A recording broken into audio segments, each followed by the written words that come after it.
Hey, what's up, y'all? Y'all know my slogan. I don't know it all, but I know what I've been through. Now, before we get into this video, make sure you check us out on Patreon at www.patreon.com/Hookah Anonymous _. You guys been telling us to create one for the longest, so we recently created a community where we will upload videos that we can't share on YouTube due to their guidelines. We'll also be dropping the latest to there first, behind the scenes information that you wouldn't find anywhere else on our socials. So make sure you become a member, and after you do that, head over to our official Instagram page at Hookah Anonymous _ and follow us there. Now without further ado, let's get into what you guys came here to see. Now, ever since last night, it's been a lot coming out concerning Lil Durk and OTF trial, where we found out a few new things pertaining to the RICO. Allegedly, we heard that OTF Diddy's lawyer threw Lil Durk under the bus and basically blamed everything on him when it comes to a piece of evidence that was identified. The evidence that was acknowledged happened to be an Instagram thread and a text thread accusing Durk of allegedly giving out instructions in a group thread to unalive members of OBlock due to them not properly trying to get back for King Von, allegedly. Then, Munna Duke's name would be brought up as a witness who was cooperating with the feds, alleged that Durk was also mad with Munna Duke, alluding that he may have wanted to do something to him as well. Now, social media has been in a frenzy, and it's being rumored that OTF Diddy's lawyer threw Lil Durk under the bus, and some are even saying that OTF Diddy may be planning to cooperate with the feds. But one thing I must say about social media, y'all, they will turn on you in a blink of an eye. Just the other day, everyone was praising OTF Diddy for being a real friend after rumors started surfacing that allegedly OTF Diddy may be considering taking a rap for Lil Durk so he can get out and do what he has to do because he is the breadwinner. And now, just that fast, them same people are accusing OTF Diddy of doing the opposite and having his lawyer allegedly throw Lil Durk under the bus. Now, like I explained in the previous video, if you never had co-defendants and you've never been incarcerated, then you might not know how this works. But even if you're in a RICO and y'all are fighting charges as y'all are grouped together, your lawyer's job is to represent you. And the only way he or she could properly do that is to separate you from the rest of your co-defendants so they can focus on you. Plus, let's say your co-defendant is being hit with an attempt on someone's life, but you only got a weapon possession charge. You would want to be separated from him or her so your lawyer can just focus on fighting your possession charge, which is a lower penalty than an attempt on someone's life. No different than the YSL RICO when they all took their own plea deals despite it all being considered one trial. And that's pretty much what we're going to see here with OTF. Now, as far as his lawyer allegedly stating that it was Durk who made whatever statements that they have evidence on, some may say that he threw Durk under the bus, but in reality, he was just pointing out the obvious. If prosecutors have a text thread showing Durk inside giving instruction on things to do, allegedly, and nobody else said anything except Durk or Booney Mo like they allege, then that just is what it is. The feds clearly seen it already, so it's not like he's pointing out something that wasn't already presented. Now, while everyone's worrying about OTF Diddy's lawyer, they need to be worried about whatever private witness that they have that they claim is willing to testify and have already offered information. They already claim that the witness stated that he was instructed by Lil Durk to go by a vehicle along with Booney Mo to go look for OBlock members to allegedly unalive them for not properly getting back for Von, but the only reason they didn't is because of the police presence in OBlock. Now, it's one thing to say that, but if he can prove that whether it's text messages, phone logs, cash being sent through one of these digital apps or whatever, then it's not looking too good.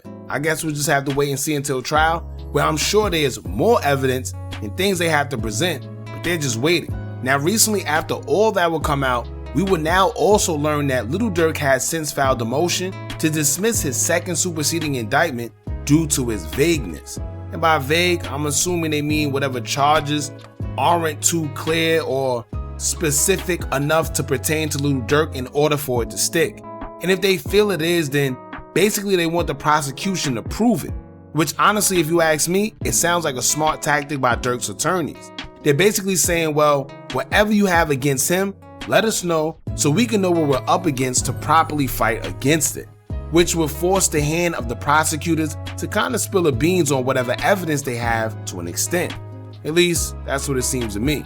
Now the document has been presented yet again by Twitter handle Durk All Day, and we're going to get into what the motion filed for the second superseding indictment details. Now on the first page it shows that the motion was actually filed, and the date given to have the hearing based on the motion is November 18th, 2025, which means prosecutors got a whole month and some to prepare. Now it says that defendant Durk Banks motioned for to dismiss for vagueness or in the alternative for a bill of particulars. Now according to Google, it says that a bill of particulars mean, quote, a bill of particulars in California is a written document that provides detailed information about the claims made in a lawsuit, which a defendant can request from the plaintiff to clarify vague allegations. It serves as a discovery tool to help the defendant prepare their case by understanding the specifics of the claims against. Now the bill of particulars can be demanded on either side, and basically in layman terms, it's just a way for one party to know what the other party have against them so they could properly represent their case. As a defendant, it lets your lawyer know what they're up against and whether it's really worth it or not, because sometimes the prosecutors be bluffing about having evidence just so they can get you to take a plea before a trial, or sometimes they really do have what they say they do. Now on the second page of the motion filed, it'll read, quote, given the vagueness of the indictment's bounty and at the direction of allegations, if the indictment is permitted to stand, a bill of particulars is warranted. Mr. Banks requests a bill of particulars that reflect the theory upon which the grand jury rested its charging decision and that gives Mr. Banks fair notice of the allegations against him. Specifically, we request the following information: the language that Mr. Banks allegedly used to convey his offer of a pecuniary bounty in exchange for the M of TB. 2. The nature of the item of pecuniary value, the monetary reward or music opportunity that Mr. Banks is alleged to have offered and or delivered in exchange for the M. 3. The date, time, audience, and circumstances of the alleged bounty offer. And 4. The language used, date, time, audience, and circumstances related to them at the direction of allegations in the indictment. This request is made under Federal Rule of Criminal Procedure 7F in the 5th and 6th Amendments. So yeah, what it seemed like to me personally is just them trying to see what evidence they got against Durk and also have them prove wholeheartedly that Durk gave direction for them to carry out this body. Now, if it's phone records, they have to show and prove the date, time, and etc. If it's text messages, they'll have to do that as well. But if they don't have some type of paper or digital trail showing Durk giving instruction or paying any cash or anything, then Durk just may be able to get that dismissed due to this motion. So let's see, y'all, because at the end of the day, they gotta have some type of proof that these statements were made in furtherance of a crime to where he instructed them to do something and rewarded them as well. Y'all let us know what y'all think about all this in the comments. Do y'all think Durk have a chance at beating the second superseding indictment, where he's also being accused of M for hire, or do y'all think that he don't stand a chance?